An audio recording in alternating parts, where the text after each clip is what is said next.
Hi friends, எல்லோரும் எப்படி இருக்கீங்க? நான் காலையில் எழுந்திரிச்சோன்னே டீ போட்டுட்டேன். டீ போட்டு காலையிலே குடித்தாதான் கொஞ்சம் வேலை சுறுசுறுப்பாக ஓடும். பால் பொங்கி கவுந்துடுச்சு. இனிமேல் தான் அடுப்பெல்லாம் கழுவணும்.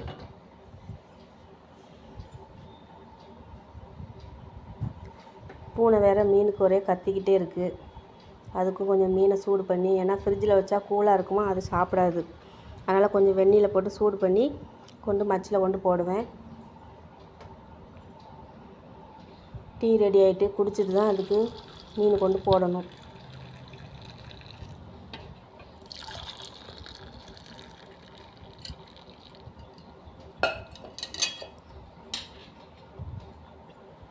டீ குடித்தாச்சு. 2 பூனையும் கிடந்து ஒரே கத்திக்கிட்டே கிடக்கு. அதுக்கு மீன் கொண்டு போயிட்டுருக்கேங்க.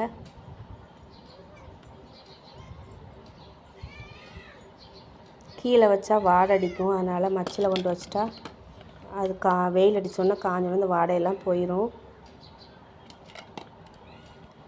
இது நாங்கள் சந்தையில் போய் ஜாமான் வாங்க போகும்போதே இதுக்கு ஒரு 50 ரூபாய்க்கு 100 ரூபாய்க்கு வாங்கிட்டு வந்துடுவோம். பழைய கழிஞ்ச மீனெல்லாம் கொஞ்சம் தருவாங்க. அதை கொண்டு வந்து ஃப்ரிட்ஜில் வச்சுட்டு கொஞ்சம் கொஞ்சமாக போடுவேன்.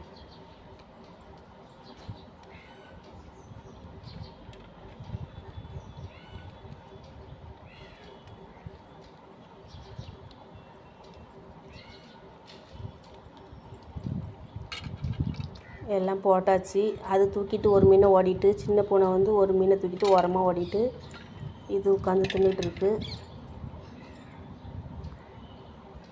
பாருங்கள், அவ்வளோத்தையும் சாப்பிட்றோம். அந்த ஒன்று ஓரமாக உட்காந்துருக்கு பாருங்க.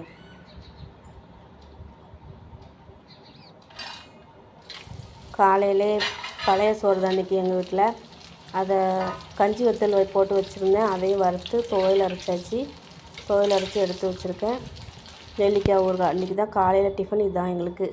இந்த வீடியோ பிடிச்சிருந்தால் லைக் பண்ணுங்கள், சப்ஸ்கிரைப் பண்ணுங்கள், நிறைய சப்போர்ட் பண்ணுங்கள் ஃப்ரெண்ட்ஸ். எல்லாருமே லைக் பண்ணாமையும் சப்ஸ்கிரைப் பண்ணாமையும் பார்த்துட்ருக்கீங்க. ப்ளீஸ் பண்ணிவிட்டு பாருங்கள். காலையில் வந்து நான் நைட்டுக்கு டிஃபனுக்காக காலையில் இட்லிக்கு அரைச்சிட்ருக்கேன். நைட்டு அரிசி ஊற போட்டுருவேன். காலையில் உருட்டு உளுந்து காலையில் தான் தண்ணி ஊற்றி போடணும். மொத்தத்தில் நம்ம உருட்டு உளுந்து ஒரு 2 மணி நேரத்துக்கு முன்னாடி நம்ம ஊற வச்சா போதும். அப்போ தான் பொங்கும். கூட எக்ஸ்ட்ரா கொஞ்சம் நேரம் போயிட்டுனா நமக்கு பொங்காது.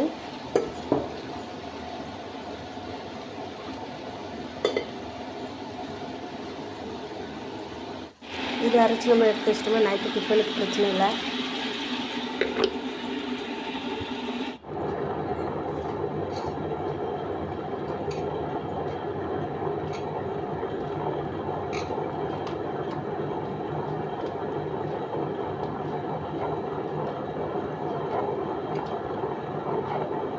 வலித்து எடுத்து வச்சுட்டேன் ஃப்ரெண்ட்ஸ். எல்லாம் மாவு நல்லா கலந்து வச்சு உப்பு போட்டு கலந்து வச்சிட்டோம்னா வேலை முடிஞ்சுது.